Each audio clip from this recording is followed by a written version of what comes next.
నేను అడుగుతా ఉన్నా చంద్రబాబు నాయుడు గారు, ఎన్టీ రామారావు గారిని వెన్నుపోటు పొడిచి అధికారంలోకి వచ్చిన తర్వాత కంటిన్యూస్గా ఈ రాష్ట్ర దురదృష్టమో అదృష్టమో నాకు తెలియదు కానీ మళ్ళా రాజశేఖర రెడ్డి గారు ముఖ్యమంత్రి అయ్యేంత వరకు 2004 వరకు మీరే ముఖ్యమంత్రిగా ఉన్నారుగా, ఎందుకు ఈ జీవనాడి గురించి అసలు మీరు ఆలోచన చేయలేదు?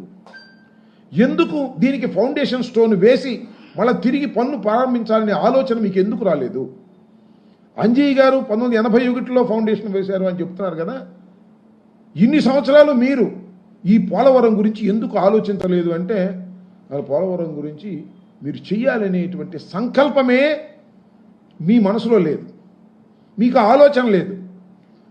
రాజశేఖర రెడ్డి గారు 2004లో అధికారంలోకి వచ్చిన తర్వాత ఏ విధంగా అయినా సరే ఈ పోలవరాన్ని పూర్తి చేయాలి, ఇది రాష్ట్రానికి కావలసినటువంటి ప్రాజెక్టు అనేటువంటి ఉద్దేశంతో పోలవరానికి శంకుస్థాపన చేసి రాష్ట్ర ప్రభుత్వమే సుమారుగా 4,000 కోట్ల రూపాయలు ఖర్చు పెట్టి కుడి ఎడమ కాలువలు తవ్వి, సరే దురదృష్టవశాత్తు రాజశేఖర రెడ్డి గారు మరణించడం జరిగింది. ఆ తర్వాత పరిణామాలు మీ అందరికీ తెలుసు. రాజశేఖర రెడ్డి గారు మరణించారు, కాంగ్రెస్ పార్టీ వచ్చింది, కాంగ్రెస్ పార్టీ కూడా టెండర్ ట్రాల్ స్థాయికి ఇచ్చారు, వాళ్ళు కొన్ని పనులు చేశారు. దురదృష్టవశాత్తు రాష్ట్రం విడిపోయింది. విడిపోయినప్పుడు ఏం జరిగింది? ఇది చాలా ముఖ్యమైన ప్రాజెక్టు కాబట్టి దీన్ని జాతీయ ప్రాజెక్టుగా డిక్లేర్ చేశారు వాడు. మనకు రాష్ట్రం విడిపోయినా తెలంగాణ లాంటి ఆదాయం కలిగినటువంటి మహాపట్టణం మనకు లేదు కాబట్టి ఏదో ఒక విధంగా మనకు కొద్ది మొగ్గు వేయాలనేటువంటి ఉద్దేశంతో ఆ రోజున దీన్ని జాతీయ ప్రాజెక్టుగా వారు సంకల్పించి మన విభజన చట్టంలో చాలా క్లియర్గా పెట్టారు. నేను అడుగుతా ఉన్నా, జాతీయ ప్రాజెక్ట్ అంటే ఏంటి?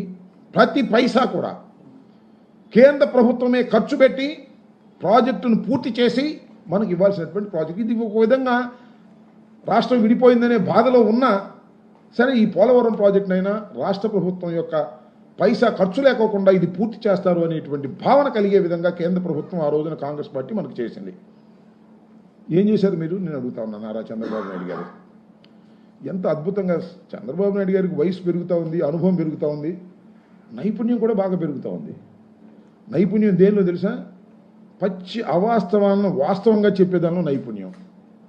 అంతా ఎదుటి పార్టీ వాళ్ళ మీద వేసేటటువంటి నైపుణ్యం. చేయని పనిని కూడా తానే చేశాను, అసలు ఈ పోలవరం ప్రాజెక్ట్ అనేది తన కలల పంట అనేటువంటి పద్ధతుల్లో ఒక నైపుణ్యతతో కూడినటువంటి అసత్యాలను మైక్ ముందు, అసెంబ్లీ ముందు చెప్పేటటువంటి నైపుణ్యత ఆయన పెరుగుతూ ఉంది. నేను అడుగుతా ఉన్నా, చంద్రబాబు నాయుడు గారు, కేంద్రం కట్టవలసినటువంటి ప్రాజెక్ట్ ఇది ఇవాళ కాదు. నేను జలవనరుల శాఖ మంత్రిగా పనిచేసినప్పుడు కూడా అడిగా, నేను కేంద్ర ప్రభుత్వం కట్టవలసినటువంటి ప్రాజెక్టుని రాష్ట్ర ప్రభుత్వం ఎందుకు టేకప్ చేసింది?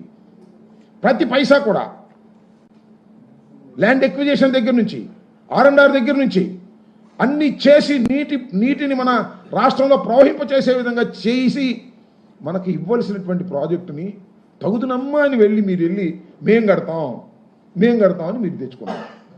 చూసారుగా ఫ్రెండ్స్, వీడియో నచ్చితే లైక్ చేయండి, షేర్ చేయండి, ఛానల్ని సబ్స్క్రైబ్ చేసుకోండి. Thanks for watching.